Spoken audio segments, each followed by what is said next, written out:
คนแรกคือคนเวียงจันทร์ที่ทำให้ฉันหัวใจสั่นไหวอยากลองพูดคุยอยากเข้าไปทักทายอยากแต่อายไร้วาสนาจึงหอบความหากร่อนเร่แรงมาหวังพึ่งพาสาวเมืองปากสันอยากสร้างตำนานฮักของสองฝันแต่กลัวใจพลันสลายจึงหอบความฮักมุ่งหน้าลงใต้สาวคำมวลว่าจังใดใจว่างบ่นอสวรรค์เขตกับผู้งามกะดออยากพ่อเด็กคนหูใจ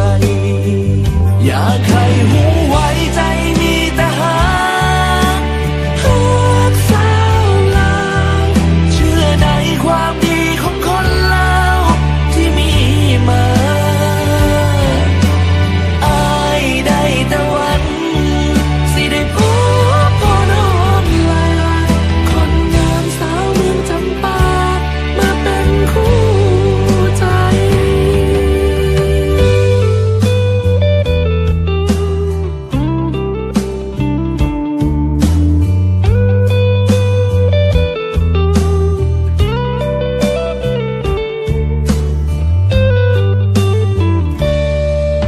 พอมีบ้างไหมสาวใดที่โอเค